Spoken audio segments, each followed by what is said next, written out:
Assalamualaikum warahmatullahi wabarakatuh. Innal hamdalillah nasta'inuhu wa nastaghfiruh wa na'udzu bihi min shururi anfusina wa min sayyiati a'malina man yahdihillahu fala mudilla lahu wa man yudlilhu fala hadiya lahu. Asyhadu an la ilaha illallah wahdahu la syarika lahu wa asyhadu anna Muhammadan abduhu wa rasuluh. Allahumma shalli wa sallim ala sayyidina Muhammad wa ala ali sayyidina Muhammad. Ya ayyuhalladzina amanu taqullaha haqqa tuqatih wa la tamutunna illa wa antum muslimun. Ya ayyuhan nasu taqu rabbakum alladzi khalaqakum min nafsin wahidah wa khalaqa minha zawjaha wa bassa minhuma rijalan katsiran wa nisaa wa taqullaha alladzi tasaaluna bihi wal arham innallaha kana 'alaykum raqiba. Ya ayyuhalladzina amanu taqullaha wa qulu qawlan sadida yuslih lakum a'malakum wa yaghfir lakum dhunubakum wa may yuti'illaha wa rasulahu faqad faza fawzan 'azima. Amma ba'du. Qala Allah ta'ala fi Qur'anil Karim, bismillahirrahmanirrahim. Walillahil asmaul husna fad'uhu wa qala Nabi sallallahu alaihi wasallam man hafidha asmaul husna dakhala jannah wa hiya Allahu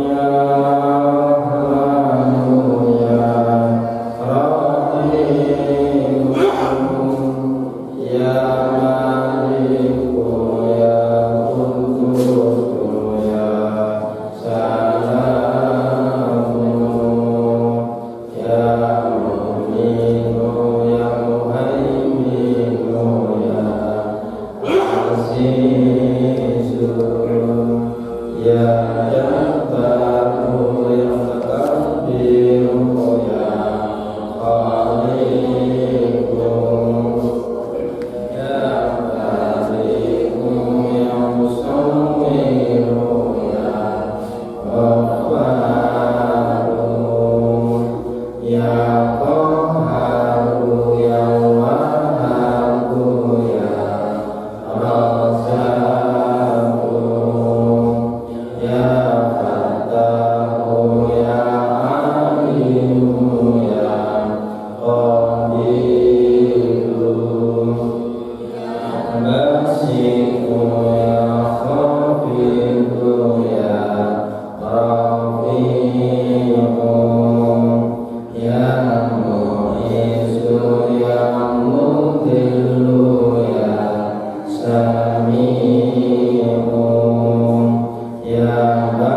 dengan karunia tubuh yang seperti ini dan karunia kemampuan yang seperti ini tidak mampu menyelesaikan urusan hidupnya, baik urusan kadang-kadang urusan kecil maupun besar. Ya, perangkatnya itu kurang. Nah, ketika dia itu menggunakan perangkat yang sudah diberikan oleh Allah itu tidak mampu, maka otomatis manusia itu akan mencari sesuatu yang bisa menyelesaikan permasalahannya. Ya, mencari sesuatu. Nah, disinilah ketika Allah itu al-wakil dan yang mewakili, maka kebanyakan manusia atau kita ya, mengembalikan segala permasalahan yang sulit untuk dipecahkan, sulit untuk kita selesaikan itu kepada Allah Subhanahu wa ta'ala. Kita mengadu kepada Allah, Allah kita jadikan wakil untuk menyelesaikan permasalahan hidup kita ini. Ini al-wakil. Al-wakil. Kalau boleh saya contohkan, kadang-kadang kita itu membangun rumah tidak bisa bangun sendiri. Kita wakilkan kepada namanya Pak Tukang. Kita membetulkan sepeda motor yang rusak, tidak bisa kita betulkan sendiri. Kita wakilkan kepada tukang bengkel. Nah, kepada bengkel. Di situ wakil. Setelah kita wakilkan kepada dia, kita tenang. Begitu juga dalam urusan hidup.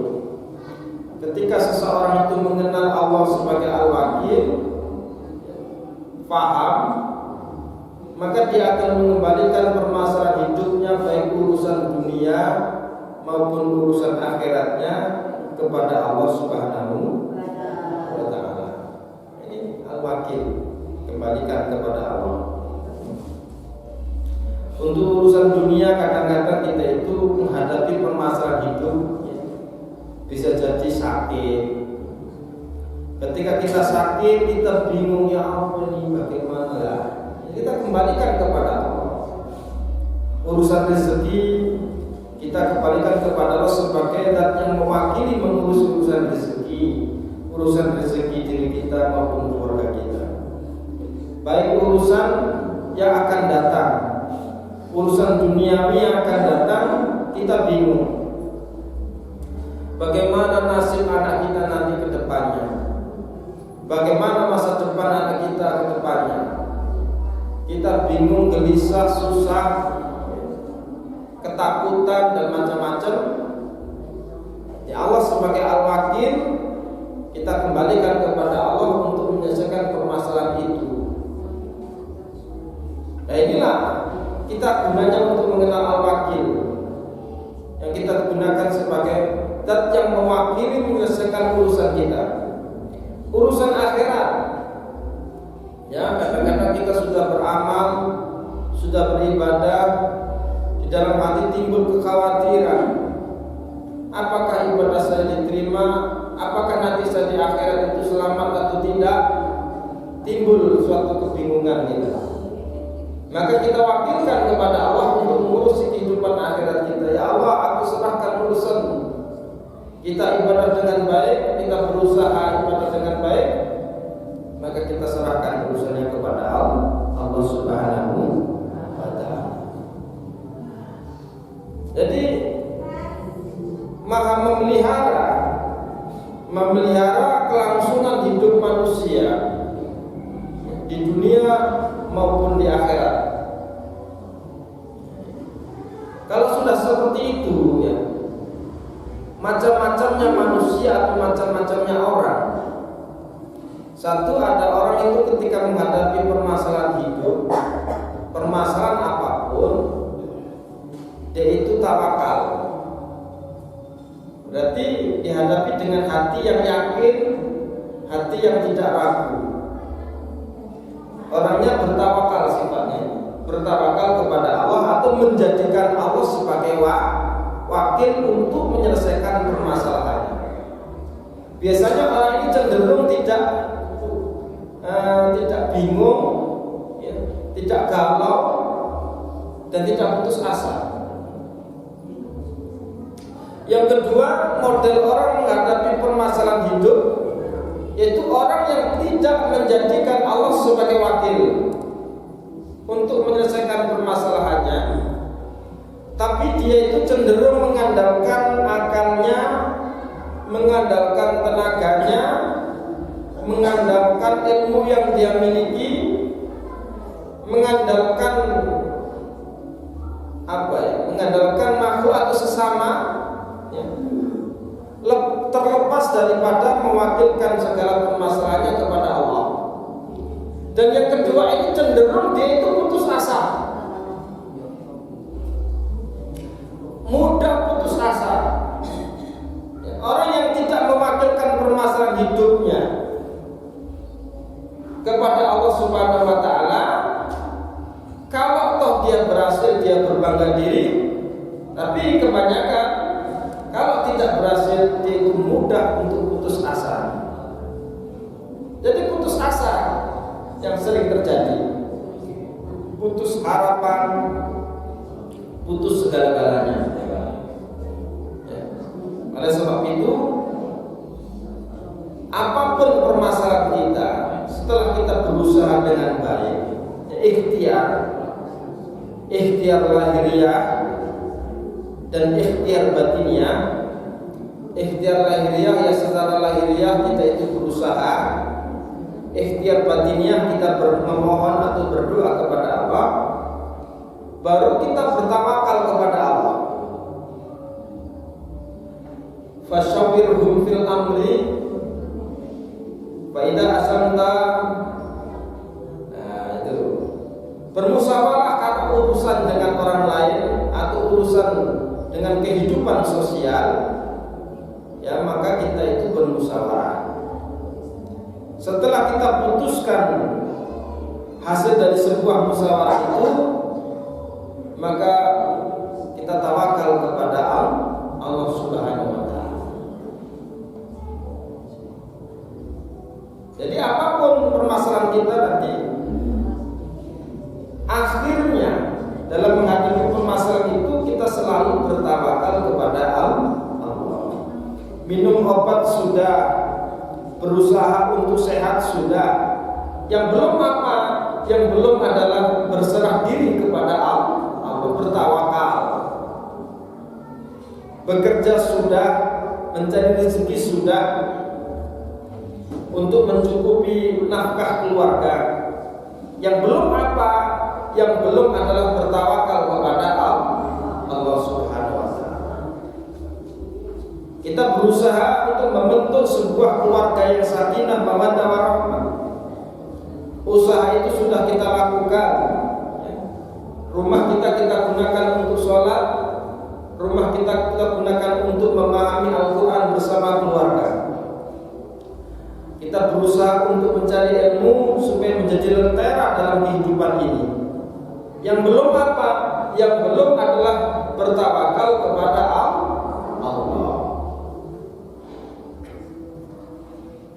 Ya, itu kadang-kadang kita itu menjadikan wakil orang lain saja sudah tenang.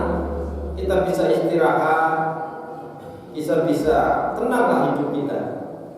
Tapi kenapa ketika kita menjadikan Allah sebagai wakil, padahal Allah itu kemampuannya maha kaya, maha kuasa, maha kuat dan maha segala-galanya, kita belum tenang. Permasalahannya kita tidak mengenal Allah dengan utuh. Kita lebih mengenal kepada tukang tambal ban. Kita lebih mengenal kepada juru masak kadang-kadang. Kita mau mantu, wis urusan kayak jajan, urusan masak apa, wis serah ibu kalau wong iki pinter ahli, wis ngene kok saja kan bayar. Tenang. Ini manusia. Kita sudah tenang seperti itu. Permasalahannya apa? Kita kenal kepada orang itu, kita paham. Dia punya keahlian apa, kita mengerti. Sehingga kita menyerahkan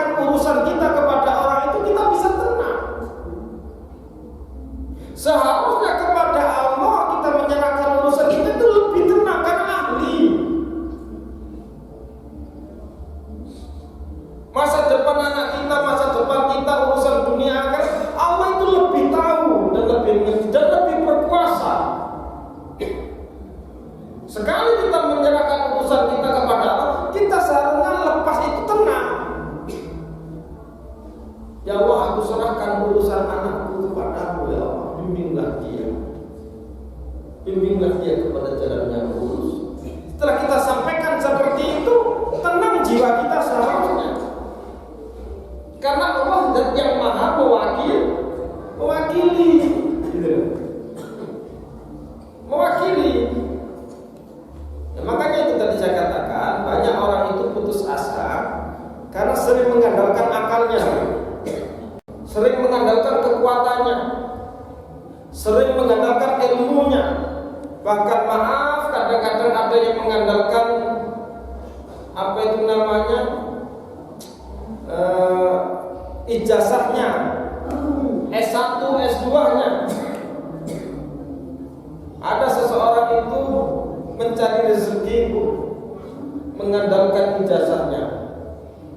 Dia coba melamar pekerjaan menggunakan ijazah SMA, tidak diterima. Dia coba melamar pekerjaan dengan menggunakan ijazahnya S1, tidak diterima. Padahal dia itu lulusan S2. Akhirnya setelah menikah dia punya anak, bingung gitu.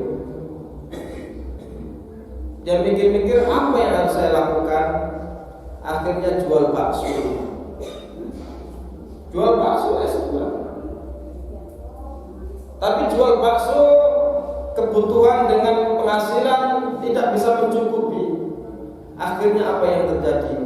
Bunuh diri, minum obat baygon. Ya kalau bunuh diri mati, masuk rumah sakit. Akhirnya ada biaya lagi yang harus dikeluarkan.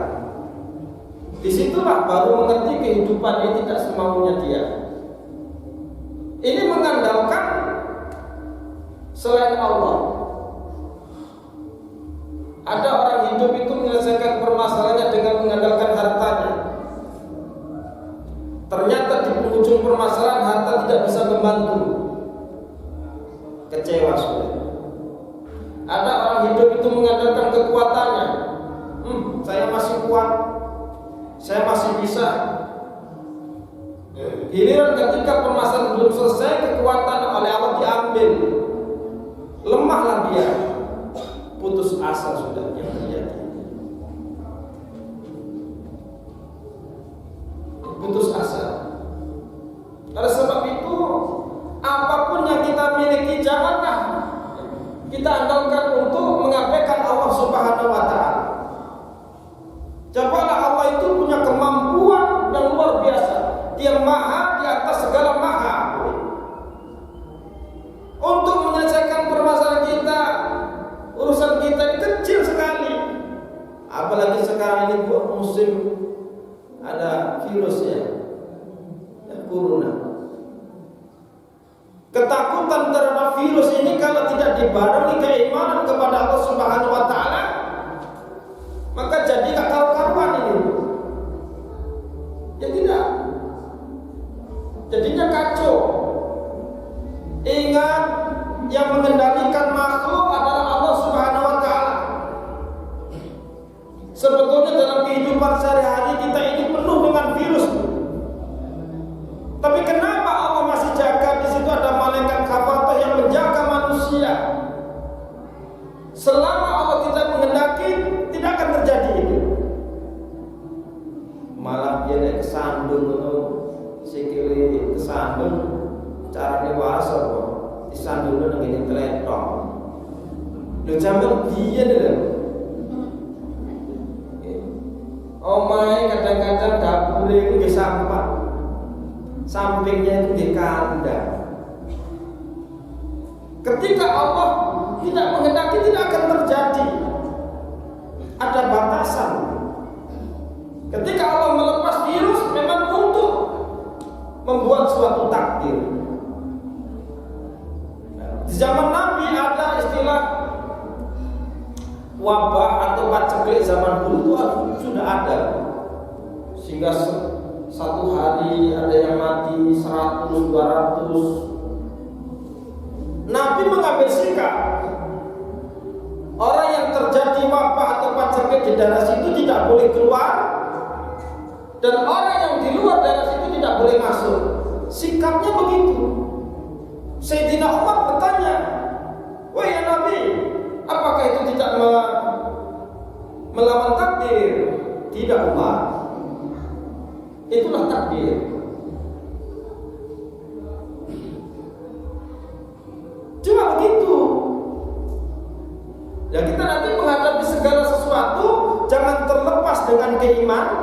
gimana? Orang yang gak beriman menghadapi segala sesuatu kacau sudah. Karena dia mengandalkan dirinya, mengandalkan kemampuannya. Coba kalau takut sama kucing, kita bisa lihat kucing ya. Tapi kalau takut sama virus, kita nggak bisa lihat virus ini. Di mana nggak bisa? Oleh sebab itu kita antisipasi, jangan melupakan yaitu keimanan kepada Allah. Allah kita jadikan wakil dalam segala urusan kita, urusan hidup baik kecil maupun besar. Kadang-kadang Nabi sampai berpesan, sampai mengatakan begini, orang beriman itu dalam mewakilkan kepada Allah segala urusan, sampai mencari rumputnya kambing, mencari makanan kambing pun dia serahkan kepada Allah. Sampai seperti itu. Sampai mengikat hewan piaraan berupa kuda, unta, diikat di tiang, setelah itu dia serahkan kepada Allah. Urusan makanan ternak, orang beriman itu mengembalikan kepada Allah, tidak mengandalkan dirinya. Urusan makanan keluarga, dia kandalkan kepada Allah, dia kembalikan kepada Allah. Allah dia jadikan wakil.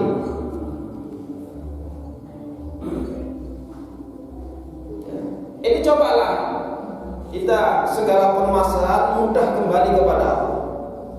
Nanti setelah kita terbiasa mengembalikan permasalahan kepada Allah, ini kita mudah menghadapi permasalahan hidup ini tidak tegang, tenang, santai. Ada sebuah kisah ya, ada orang soleh yang pada waktu itu melakukan ziarah kunjungan ke sebuah daerah India. Setelah itu dia tahu orang yang menyembah berhala atau menyembah patung ini. Dia pagi datang ke situ sambil tangannya begini-begini.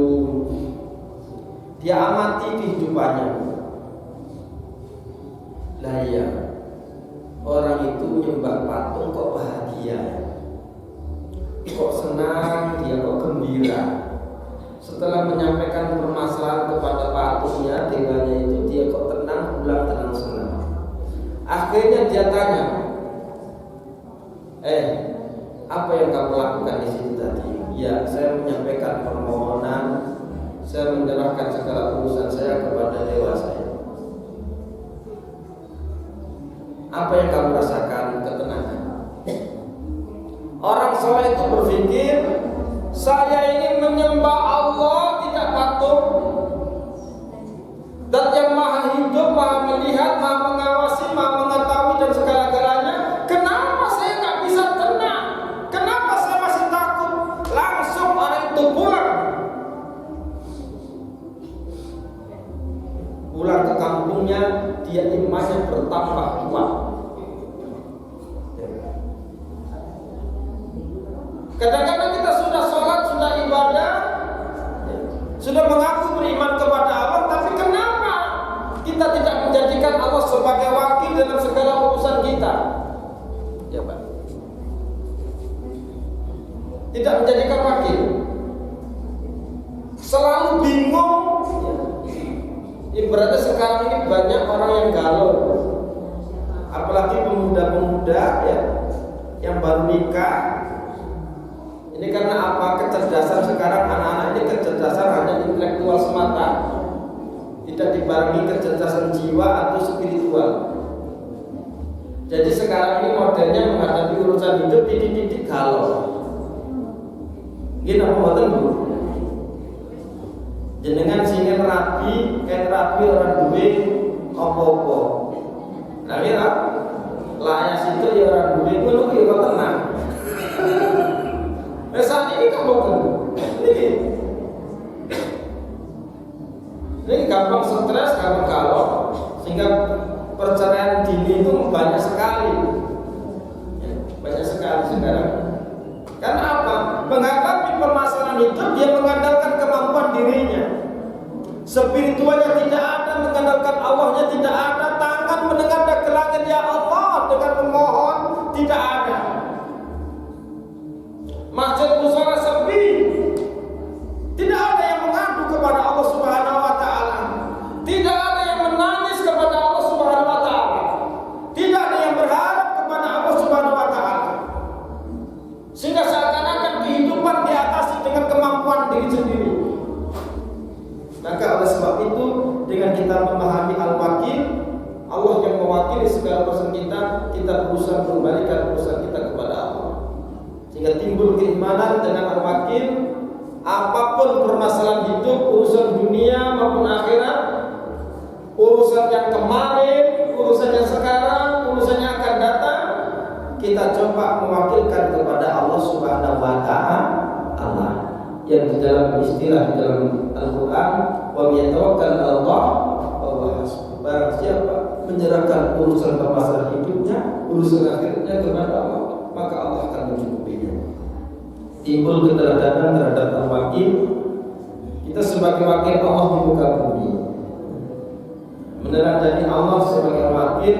Setiap amanah yang diberikan oleh Allah atau amanah yang diberikan oleh sesama, kita jalankan dengan sebaik-baiknya. Kita menjadi wakil yang baik. Kita lanjutkan bab tentang sunnah puasa pada hari Senin dan Kamis.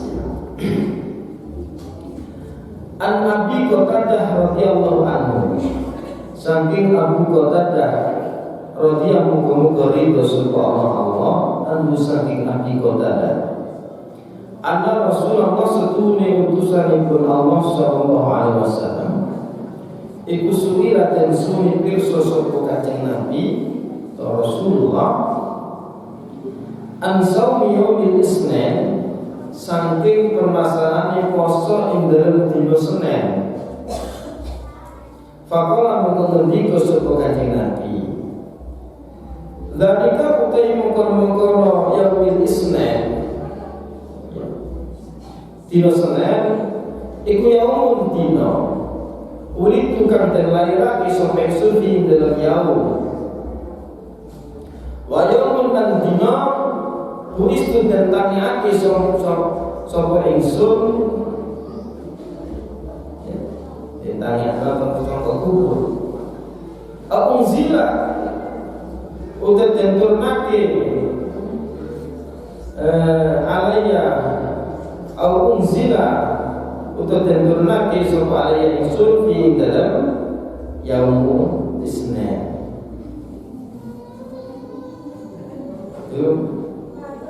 Al-Quran diturunkan di Wa'uzira dan diturunkan Al-Quran alaiya ita sa'insun fi dalam yaumul Isnin.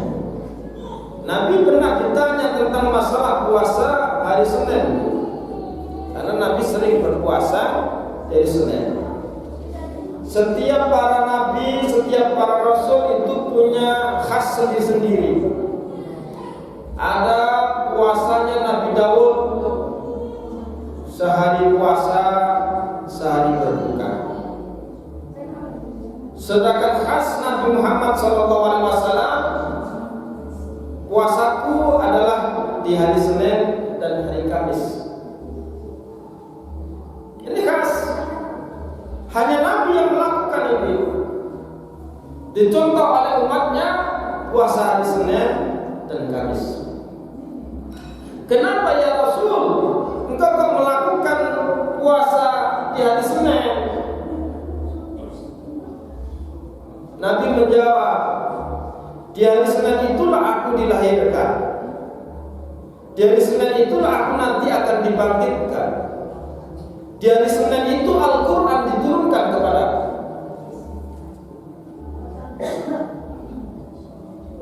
Artinya apa? Rasulullah melihat sisi bahwa hari Senin itu Rasulullah dilahirkan. Dan atas dasar inilah kadang-kadang orang Jawa puasa weton. Enten bumi puasa weton. Jenengan nanti puasa weton mboten? Wetone jenengan dinten ana dina Rebo. Kula ben Rebo niki poso ben dina Minggu mboten kok ben Rebo ben Minggu ben wulan. Mboten ben wulan ben taun sepisan. Kan di hari kelahiranku itulah hari Senin aku berpuasa. Kebetulan Rasulullah lahirnya di hari Senin. Maka apakah kita diperbolehkan melihat bahwasanya ketika hari kelahiran Rasulullah melakukan puasa di hari itu? Maka diperbolehkan. Niatnya lillahi ta'ala, aja macam-macam. Niatnya lillahi ta'ala.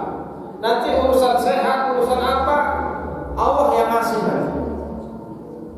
Karena di hari itulah kita termasuk hari yang bahagia, hari lahir kita ke dunia ini. Ya, maka diperbolehkan seseorang itu melakukan puasa beton. Biasanya enak sing poso, mari poso, mungkin bukone selamatan jajan pasar. Enten apa? Enten ya. Sedekah dengan arek cilik jajan pasar. Wah, arek cilik bunga. Niku napa-napa salah mboten. Sedekah sing melu-melake nek arek cilik. Anake guru ono dosa. Dungo nek mandi, masalah niku. Napa tiyang sing enten istilah lek mari poso iki selamatane jajan pasar undangan utawa kekno ngene arek cilik-cilik. Niku krana dungane mandi. Gak ono dosa. Lek sing diundang wong tuwa niki kira-kira dosane wis akeh.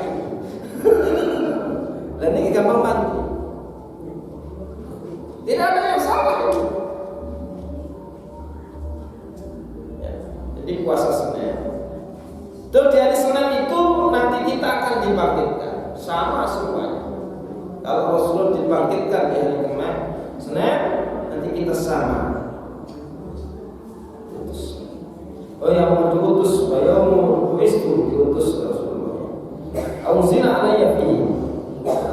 Wa an Abi Hurairah dan saking Abu Hurairah radhiyallahu anhu.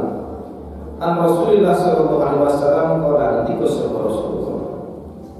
Tu'radu dan betokake apa al-a'mal pira-pira ngamal yaumal isnan ing dalem dina Senin. Wal khamis lan dina Kamis. Fauhibu mengkedemun sapa ingsun ayu rata. Ing yen kok den betokake itu den aturake apa amali amal ingsun. Wa anna alutani ingsun iku saimun mongkang poso.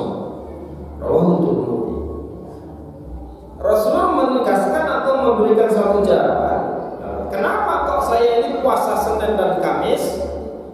Jawaban Rasulullah bahwasanya setiap amalnya Ibnu Adam, setiap amalnya manusia itu naik kepada Allah dalam seminggu itu 2 kali.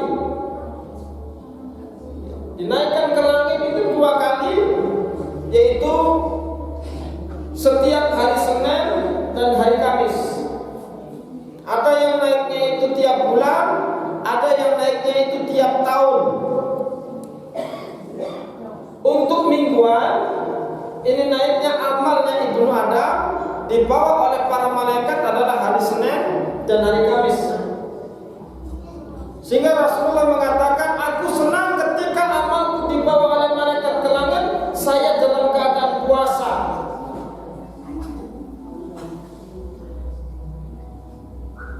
Saya dalam keadaan puasa. Ini masalah amal yang dibawa oleh malaikat ke langit dengan harapan bisa diterima di sisi Allah.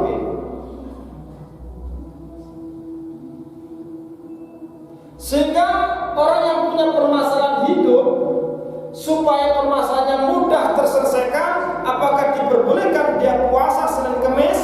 Boleh. Boleh ibu. Ibu punya anak yang lagi ujian, supaya permasalahan permasalahannya dia muda, ibunya puasa. Kenapa engkau kau puasa? Supaya anakku dimudah oleh Allah Subhanahu wa taala. Apakah boleh? Boleh. Kita punya permasalahan, kita puasa Senin dan Kamis. Kenapa kamu kok puasa Senin Kamis? Ya, permasalahan saya supaya mudah terselesaikan. Nabi puasa Senin dan Kamis, ditanya kenapa yang kok puasa Senin dan Kamis? Ya, dari Senin dan hari Kamis itulah setiap amal anak Adam dinaikkan oleh Allah. Dan aku senang ketika amalku dinaikkan, saya dalam keadaan puasa. Ada dia puasa, Pak, saya pengen nanti suatu waktu saya diwafat dalam keadaan berpuasa sunnah. Karena ketika saya puasa itu merasakan ketenangan jiwa, merasakan ada sebuah kedekatan kepada Sang Pencipta. Ya silakan puasa. Wa an Aisyah, dari Aisyah radhiyallahu anha, kalau ucap sebuah Aisyah, karena Rasulullah sallallahu alaihi wasallam iku yataharra nemen-nemen sapa kanjeng Nabi saumal isnaini ing puasa ing dalem dina Senin wal khamis lan dina Kamis. Rasulullah selalu berusaha ketika Senin dan Kamis berpuasa.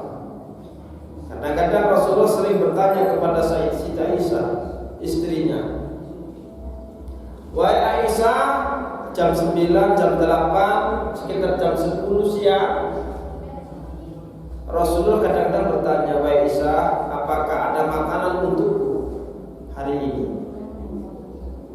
Siti Aisyah menjawab, ya Rasul, makanan untukmu hari ini tidak ada. Kemarin ada kurma sudah disedekahkan. Ketika Siti Aisyah menjawab sudah tidak ada, maka apa jawaban Rasulullah? Jawabannya, ya kalau begitu saya tak berpuasa. Itu tidak satu kali, dua kali gitu. Ketika Rasulullah bertanya kepada Aisyah tentang masalah makanan untukku tidak ada, langsung berpuasa. Kira-kira kalau kita bertanya kepada istri kita jam 8 pagi, Mbak istriku ada makanan untukku enggak? Dijawab enggak ono, kira-kira ya apa?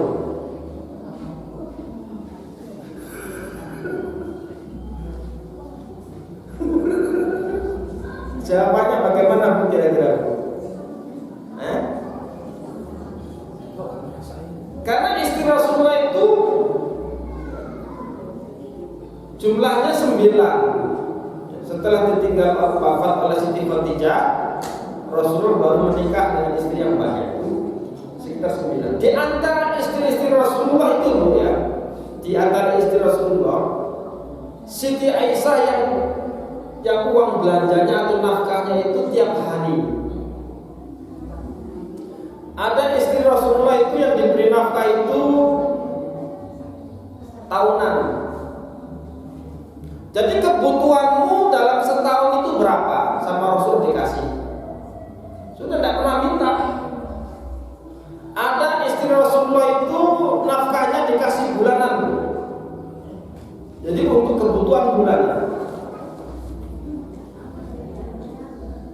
Sedangkan Aisyah yang bersama Rasulullah itu istri Rasulullah yang sepuh-sepuh itu memberikan jatah istrinya itu kepada Aisyah. Wes Mbak Aisyah, jatahku sampai wes aku wis tuwa. Itu dikasihkan. Sehingga Siti Aisyah itu jatah nafkahnya belanjanya itu setiap hari.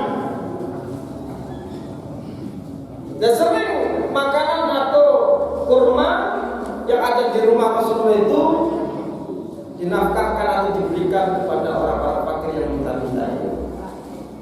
Sering kehabisan. Sehingga sering bertanya kepada Aisyah, Aisyah, apakah ada makanan untukku hari ini? Rasul Aisyah sering jawab, tidak ada yang langsung dia puasa. Maka puasa sunnah diperbolehkan. Kita niatnya mendadak ibu-ibu. Ya. Niatnya mendadak sebelum jam 12 siang. Sebelum jam 12 siang. Dan kita belum makan apa-apa. Itu diperbolehkan. Beda dengan niatnya puasa wajib ya Ramadan, itu harus diletakkan di malam hari. Mulai kita masuk maghrib sampailah terbit fajar. Dan jenengan boten niat poso Ramadan, jenengan kewajiban poso tapi makin nyaur. Tenggene ulang lintunipun. Sapa wonge malam hari puasa Ramadan dia lupa tidak niat puasa, nawaitu sawamuddin an ada ifardhi sahri Ramadan hadisanati fadlillah ta'ala. Kok gak niat malam ini, maka paginya dia wajib melakukan puasa sebagaimana dia itu puasa sampai maghrib. Tapi nanti di bulan lain dia kewajiban membayar puasa pengganti. Ngertos Bu? Gara-gara lali niat. Hati-hati di tempat kita ini biasanya niatnya mari sholat tarawih. Hati-hati. Sapa wong ndelek niat dengan mari sholat tarawih ini kebiasaan temen iki daerah niki ngoten. Ndelek niat mari sholat tarawih. Pas kebetulan begini malam selikur-likur jarang tarawih, akhirnya jarang niat. Hati-hati. Hati-hati nih. Karena sah dan niat, sah tidaknya sebuah puasa atau ibadah itu ditentukan oleh niat. Dan puasa sunnah itu diperbolehkan. Niatnya mendadak. Pokoknya sebelum jam 12 siang. Dan kita syaratnya tidak makan apa-apa. Dino Senin jenengan gila-gila warung parane kaya tutup kan blonjo. Kanthi masak ya kok rasa-rasa wis tak terusno poso ae. Asal jam 09.00 baru jenengan niat poso Senin. Jam 09.00 jenengan mulai niat poso Rejab, biasa pokoknya puasa sunnah. Lah iki timbang guru mangan, guru ngopo, ya guru ngono sing ngeteri. Wes jam 10, tak terus ya kurang mek titik, tak poso sunnah. Ndak apa-apa. Ndak apa-apa. Itulah yang terjadi dalam kehidupan Nabi. Maka umatnya sekarang meniru. Kalau Nabi pernah mengatakan sebaik-baik puasa adalah puasa saudaraku yaitu Daud. Kita sebagai umatnya sebaik-baik puasa adalah puasa Nabi. Tapi kita yaitu Senin dan Kamis. Silakan ada pertanyaan.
Seluruh bulan Ramadan.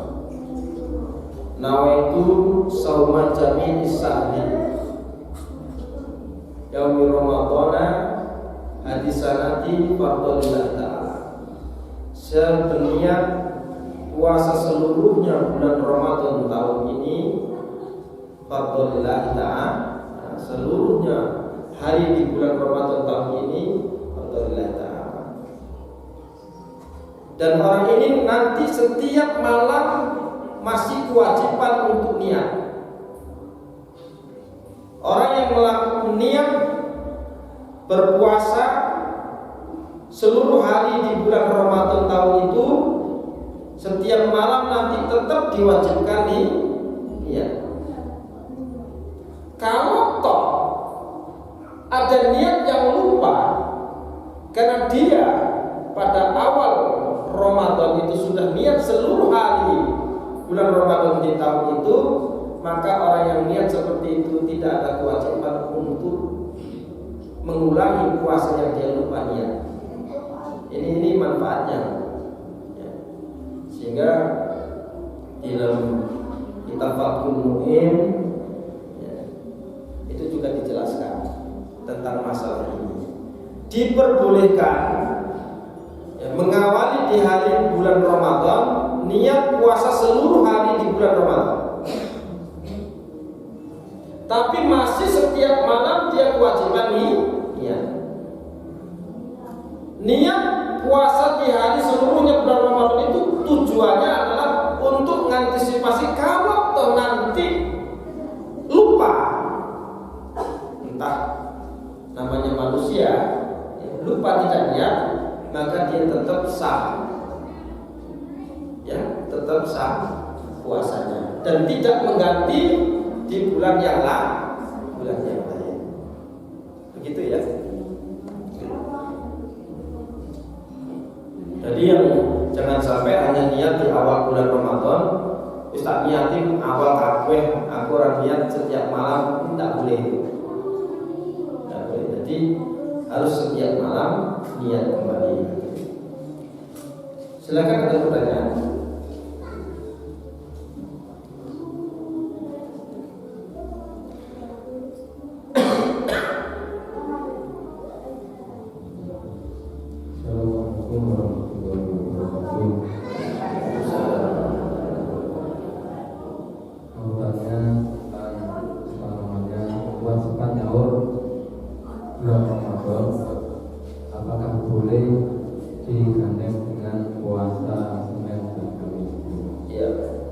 Pertanyaannya, apakah boleh Pak membayar hutang puasa Ramadan, qadha Ramadan digandeng dengan puasa sunnah?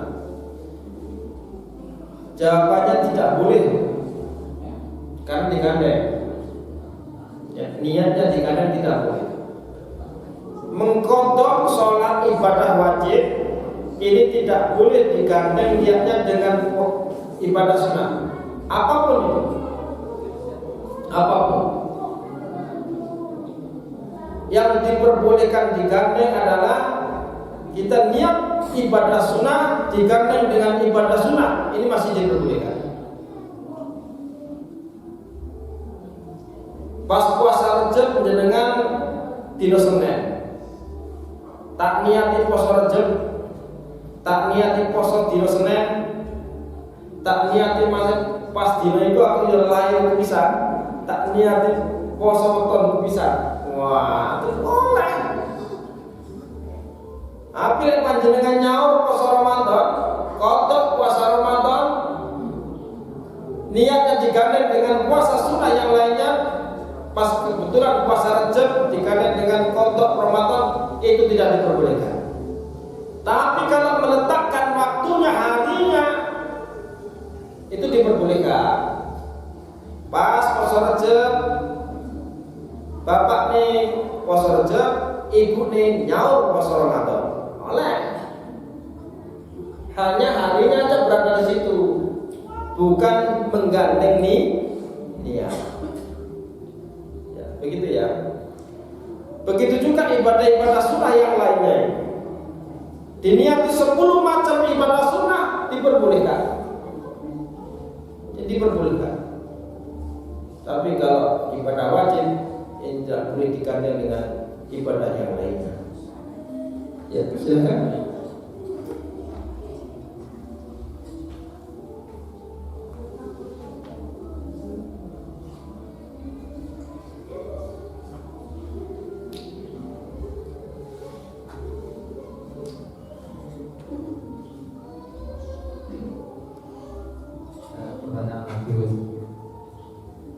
Ini akhir-akhir ini wabah corona semakin meluas. Yang saya dengar di berita, sebagian negara itu bahkan melarang atau meliburkan sholat Jumat. Nah, apakah yang seperti ini boleh sholat Jumat itu diganti dengan sholat zuhur atau bagaimana? Iya. Pertanyaannya, sebagai negara ketika kena wabah corona itu meliburkan sholat Jumat, apakah boleh dalam kondisi seperti ini? Boleh. Sama dengan terjadi musibah banjir, hal-hal yang diperbolehkan termasuk libur yang diperbolehkan bersama, yang diperbolehkan untuk membatalkan sholat Jumat, dan termasuk ada hujan deras, kemudian banjir, termasuk wabah yang timbul karena bersentuhan dengan orang lain. Ini sama Nabi dulu yang mengantisipasi terjadi wabah paceklik, terjadi kematian yang beruntun itu, Nabi cuma melarang orang di daerah lain masuk daerah itu, dan orang daerah itu melarang untuk keluar dari daerah itu. Nabi juga begitu. Maka orang tawaf sepi, Ka'bah sepi, ya begitulah memang antisipasinya itu. Mulai sejak zaman dulu Nabi juga melakukan seperti itu. Apakah itu melawan takdir? Tidak. Itulah bagian takdir. Ketika orang yang kena wabah itu tidak keluar dari daerahnya dan orang lain tidak masuk ke daerah itu, itulah memang. Ya. Termasuk ada kemungkinan terjadi ketika nanti sudah waktunya sholat Idul Fitri, tidak diadakan sholat Idul Fitri, bisa terjadi. Tidak apa-apa. Nanti. Ya memang seperti itulah Islam sebetulnya. Bukan berlawanan dengan Islam. Itulah Islam.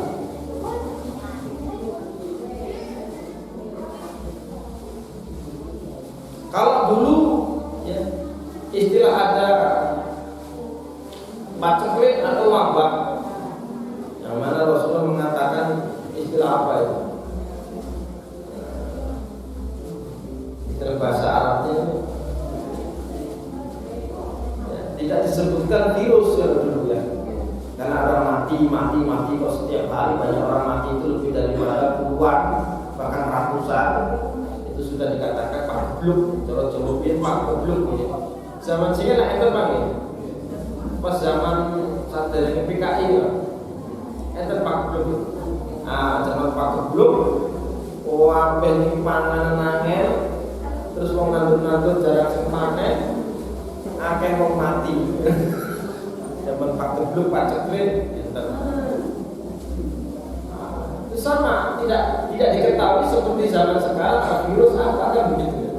Tiba-tiba mati. Ini diperbolehkan. Ini termasuk udzur syar'i yang dibolehkan. Ojo konyol. Jadi ini adalah tentaranya Allah yang akan berkembang. Orang non-muslim jangan begitu menyikapinya dalam sisi hanya sepihak, jangan begitu. Makanya ketika ada penceramah atau dai yang menyampaikan seperti itu, pihak otoritas Arab Saudi dia akan marah. Dikatakan bahwa virus itu adalah identik tentaranya Allah yang akan menghabisi orang-orang yang tidak beriman. Itu marah. Kalau kerdilkan seperti itu.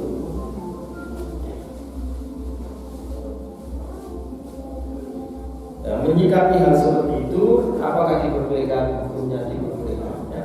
Silakan ada pertanyaan. Waalaikumsalam. Pertanyaan Bapak tadi ya. Iya. Islam bagaimana menyikapinya begitu ya. Iya.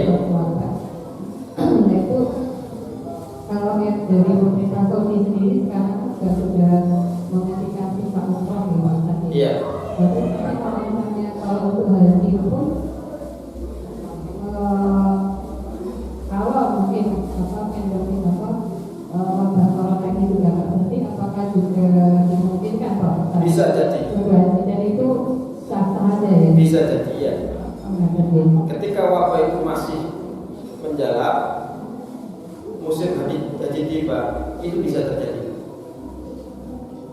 saya mau nanya Pak Ustaz, Iya. apakah mungkin dalam kita pada waktu zaman dulu zaman Rasulullah, apakah pernah juga Pak Ustaz terjadi musibah seperti ini? Pernah.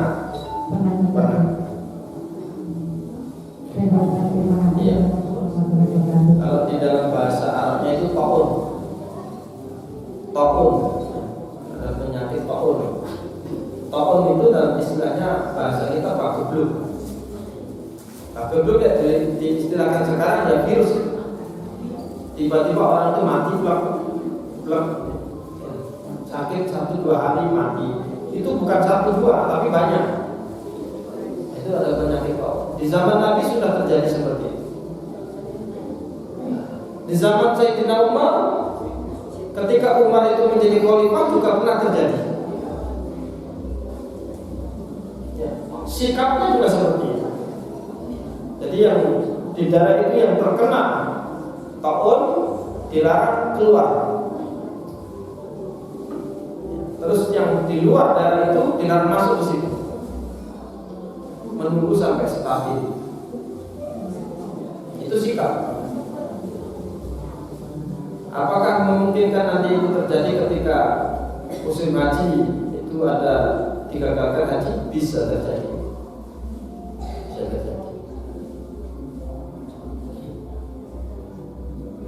Karena penularannya adalah dengan bersentuhan, ya Bu ya, bersentuhan. Ini Indonesia sudah hampir 100 ya. Jadi kelipatannya dari 30 ke 60, dari 60 sudah berlipat-lipat ya. Masuk Menteri Perhubungan ya sudah berkenan ya. DKI sekolahan wisata diliburkan, termasuk Solo. Di Jawa Timur belum. Jawa Timur belum kebijakan daripada Bukhari. Silakan ada pertanyaan. Satu lagi Pak Ustaz, mohon maaf mungkin di luar dari pembahasan Pak Ustaz. Iya. Itu saya ingin bertanya Pak Ustaz, yang agak ganjil di pikiran saya. Itu pada waktu ada orang meninggal, itu Pak Ustaz ya. Iya. Terus ada yang berpendapat, memang dalam kondisi kita melakukan dalam kondisi yang kita sedih, berduka. Ya ada kalanya kita yang bisa menahan diri untuk sabar dan sebagainya. Atau mungkin ada juga bagian dari keluarga itu yang nggak bisa menahan diri sehingga dia menangis seperti itu katanya. Terus ada pendapat, jangan nangis. Kalau bisa air matanya itu jangan sampai netesin jenazahnya tadi. Karena apa namanya nanti jenazahnya itu akan kesakitan di alam sana katanya seperti itu. Jadi selalu diwanti-wanti seperti itu. Nah itu kalau logika saya sih berpikir ya kita kadang nggak bisa menahan ya. Cuma barangkali mungkin orangnya itu hanya sekedar etika saja kan dalam artian kita ikhlas dan tidak ikhlas. Tapi kalau bisa ikhlas. Tetapi ini yang mengurusi jenazah itu selalu wanti-wanti seperti itu. Jadi pertanyaan saya, kalau untuk Hadis. menjelaskan seperti itu ada ya? Hadis. Oh ada hadis ya? Iya. Aku kan saya minta penjelasan nih Pak Ustaz sehingga Iya. saya tidak tahu dalam menganalisa ini. Iya. Terima kasih Pak Ustaz sebelumnya. Assalamualaikum Iya. warahmatullahi wabarakatuh. Islam melarang ketika ada di antara kerabat kita atau saudara kita meninggal dunia, kita itu meratapi kepergian si mayit. Meratapi, tahu bahasa meratapi ya? Meratapi kepergian si mayit dengan cara memukul-mukul pipi, menapuk-napuk pipi, menjambak-jambak rambut, dengan berjam menepuk-nepuk dada, ada ya? Atau dengan cara merobek-robek baju, meratapi kepergian si mayit. Ini Islam melarang. Terus dengan nangis, dengan menjerit-jerit, ini dilarang oleh Islam. Terus kenapa alasannya? Yang melakukan adalah orang yang hidup, bukan mayit itu sendiri. Tapi dampak buruknya, siksaannya itu diterima oleh mayit. Yang melakukan dosa orang lain, sedangkan yang menerima balasannya adalah mayit. Padahal dalam kehidupan beragama tidak ada orang lain melakukan dosa, kita yang mendapatkan dampaknya atau siksaannya. Tidak ada kan? Tapi kenapa kok di dalam urusan mayit ini terjadi? Para ulama membahas tentang masalah itu. Dosa yang dilakukan oleh si mayit karena ahli warisnya menangisi dengan meratapi seperti itu, karena dia tidak memberikan wasiat ketika dia mau tiada. Dosanya itu. Karena orang yang mau meninggal dia tidak memberikan wasiat kepada keluarganya. Nah, kalau nanti bapak tiada, tolong jangan ada yang meratapi kepergian saya. Saya kembali kepada Allah Subhanahu wa Ta'ala. Jangan ada yang menangis menjerit-jerit karena kepergian saya. Ibunya juga berwasiat kepada anak-anaknya, nak, dan kalau ibu tiada suatu waktu, tolong jangan kamu bersedih, jangan kamu meratapi kepergian, jangan nangis menjerit-jerit ketika kamu ada di samping mayit. Ini yang harus, makanya wasiat bagi orang mukmin, bagi orang muslim ketika dia ada tanda-tanda kematian, itu hukumnya wajib. Wasiat itu hukumnya wajib. Baik yang berkenaan dengan urusan agama, baik yang berkenaan dengan urusan masalah duniawi harta, baik yang berurusan dengan masalah pergaulan, wajib untuk melakukan. Tanda-tanda mati apa Pak Ustaz? Tanda-tanda mati bisa jadi sakit yang tidak kunjung sembuh. Ada tanda-tanda. Bisa-bisa tanda-tanda mati kedatangan al-ghaib, melihat sesuatu yang baik, malaikat. Bisa tanda-tanda mati tua. Tua itu tanda-tanda kematian. Nah, aku wis sepuh yo. Nah, gusak waya-waya keluarane tutung omahe iki kanggo ibu. Iki ngene iki. Itu wasiat menata urusan dunia. Atau urusan agama nak, engko lek wis aku gak enek, tulung kabeh tetep ibadah lho yo. Tetep sing ibadah, tetep salat jamaah, tetep sing rukun, tetep silaturahmi. Wong sing tak sambung silaturahmi nalika aku cek sehat, tulung ku sambungan yo. Iki wasiat. Adikmu sing gak iso apa sing cacat iku nak tulung rumateng. Ini wasiat. Termasuk itu tadi Bu, ya wasiat. Kalau lekku aku sapaya-waya orang tolong ojo ono sing nangis anak-anakku kabeh ya, anak-anak kabeh. Bunga aku ngadep ning pangeran. aku ibadah wis suwe. Aku karo Gusti Allah kan dibales. Kebagusanku sing sakmene tak lakoni kan dibales. Ojo susah. Iki jadi setan tani wis pirang-pirang tahun aku ibadah. Aku balik ning Gusti Allah supaya dibales kabeh.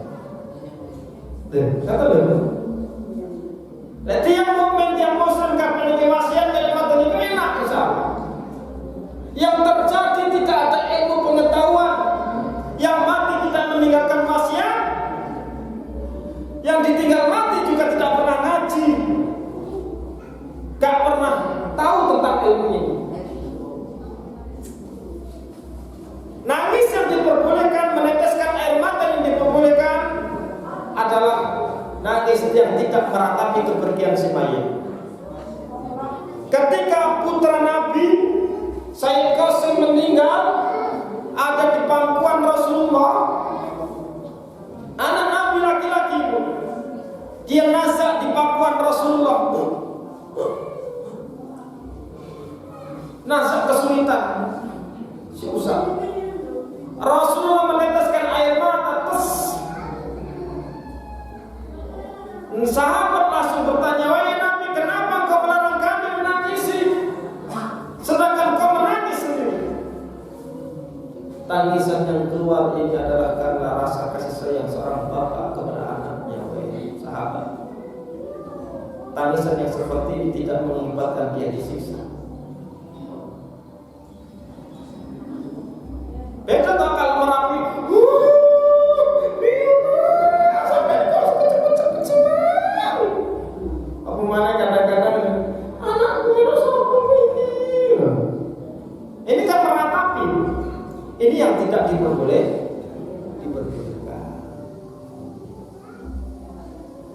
Jadi sebelum kejadian seperti itu, tolong semuanya ditoto, Bu. Samune kate nang akhirat iki ditoto kabeh mulai saiki. Bu? Ditoto nggih? Ditoto. Kate gawa koper ya ditoto kopere. Kira-kira ajeng urutan apa, Bu? Kate gawa klambi ini nang ditoto kabeh wis. Anak-anak ya dikandani. Kandani apa? Supaya siap keadaan itu, karena semua orang akan kembali kepada Allah Subhanahu wa Ta'ala. Jangan sampai kita seperti orang bodoh, orang bodoh.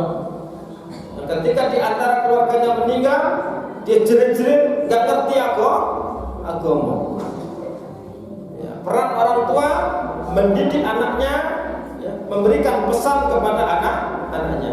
Dosa yang diterima oleh mayit yang ditangisi oleh keluarganya karena meratapi itu tadi adalah karena dia tidak memberikan wasiat. Silakan Anda bertanya.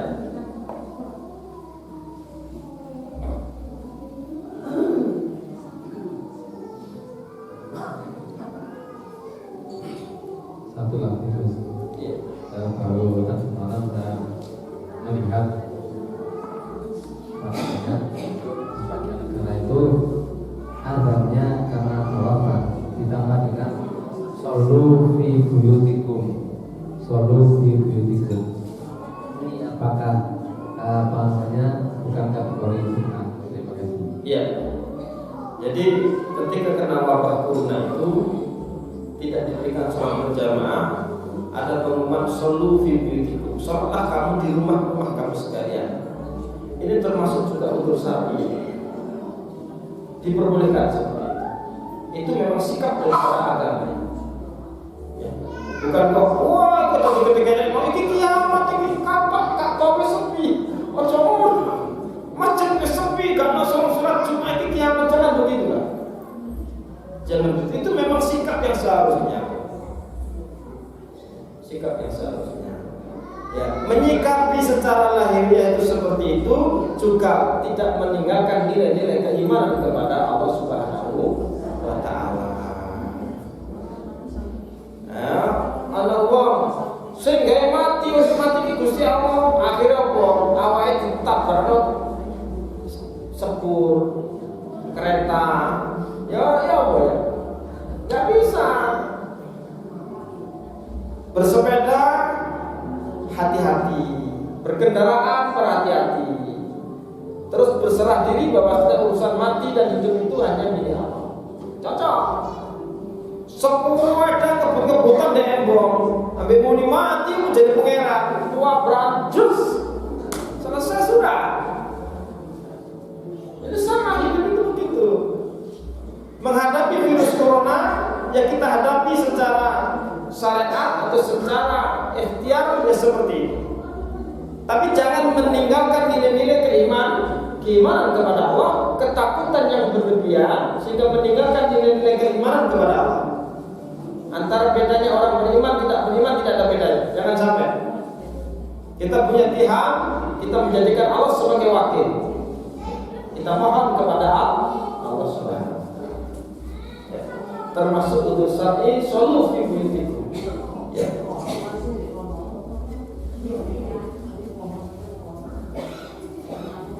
Ini lumpuh semuanya, ya. Urusan ekonomi, urusan janji, kadang-kadang bahkan urusan pernikahan lumpuh dulu.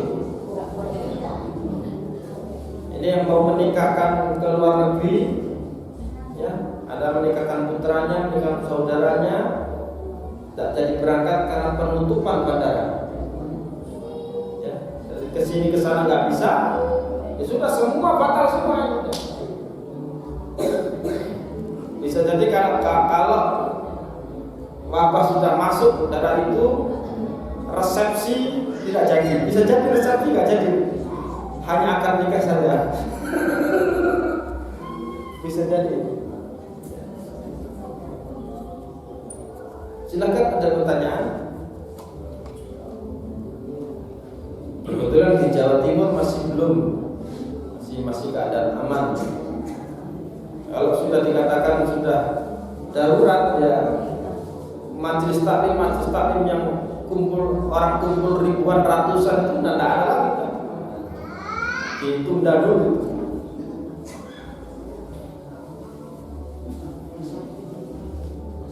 Ya, silakan ada pertanyaan.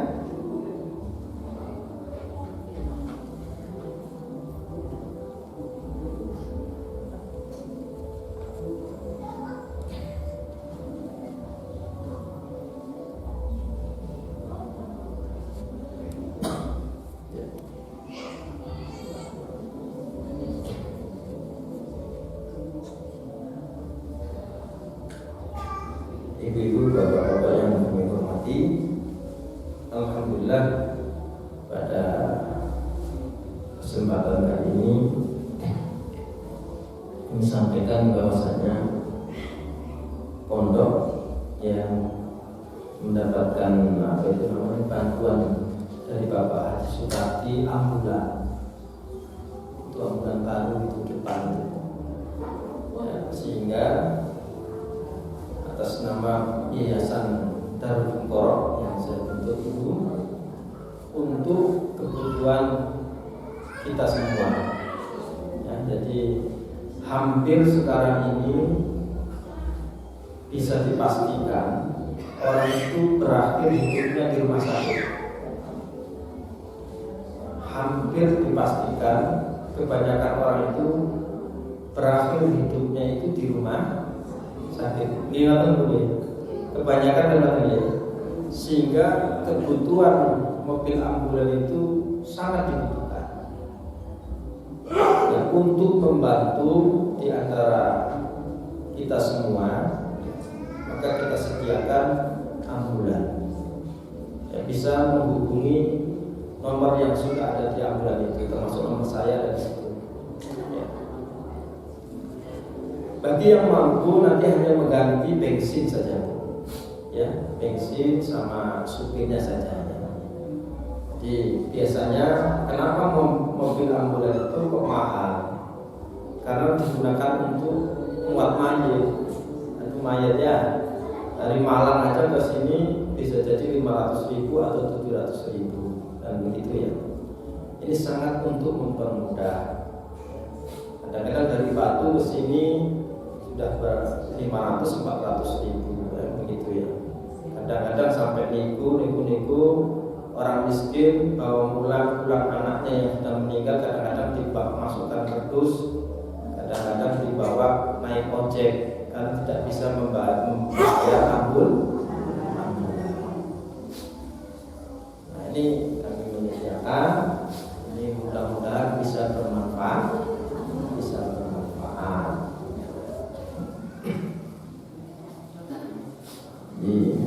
Mudah-mudahan apa yang diberikan dan dilakukan ini bisa bermanfaat kepada kita semua. Saya akhiri, wabillahi taufiq wal hidayah, wabillahi taufiq. Wassalamualaikum warahmatullahi wabarakatuh. Al-Fatihah. Bismillahirrahmanirrahim. Alhamdulillahirabbil alamin. Ya na'budu wa nasta'in ihdinas siratal mustaqim siratal ladzina an'amta 'alaihim ghairil maghdubi 'alaihim waladdallin. A'udzu billahi minasyaitonir rajim. Bismillahirrahmanirrahim. Alhamdulillahirabbil alamin. Hamdan lillahi wa bihamdihi. Ya Rabbana lakal hamdu kama yanbaghi li jalali wajhika wa li sultani.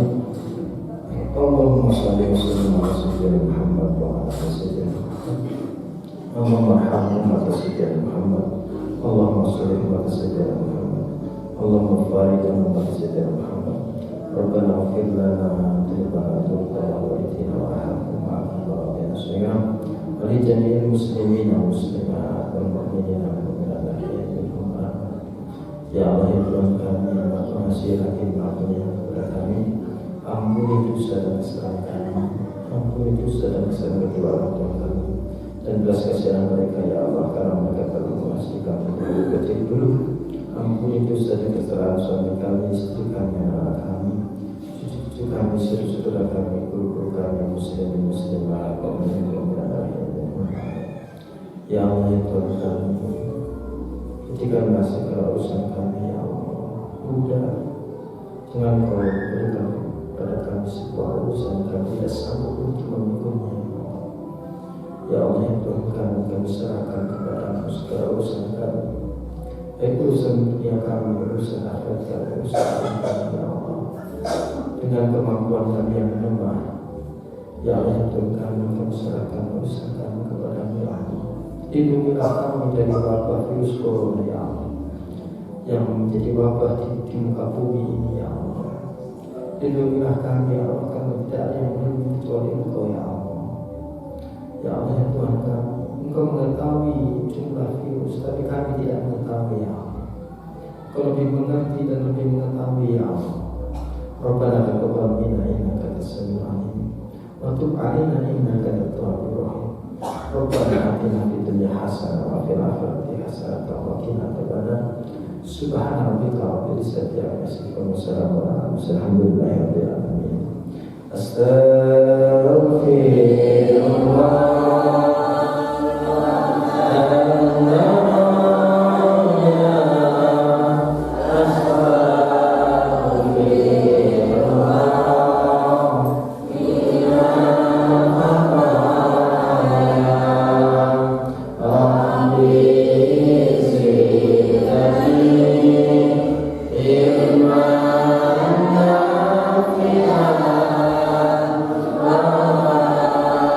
Amin.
sudah standar nasional, ya. Sudah perizinannya juga sampai Jakarta, jadi semuanya sudah selesai. Jadi standarnya untuk orang sakit, untuk jenazah semuanya bisa. Ya.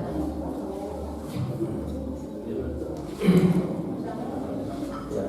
Jadi untuk jamaah, untuk selain jamaah diperbolehkan, saudara semuanya diperbolehkan memanfaatkan.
pasti di desa itu.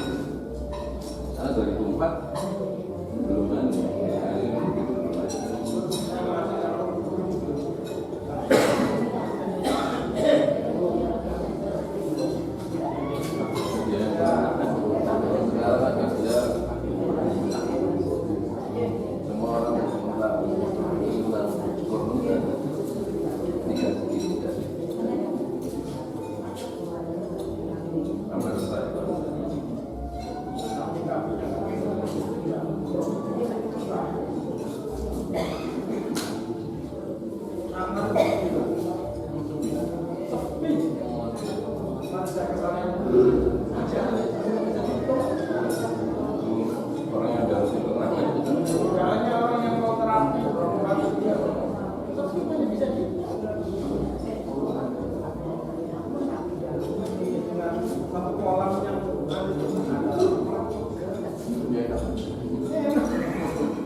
bisa dan kecil. Kalau sampai besar masih diedukasikan haji bisa apa? Bisa apa? Karena sedunia itu umum untuk mengatakan. Makanya orang-orang yang melakukan tadi tidak bisa memastikan mana sih tidak bisa memastikan.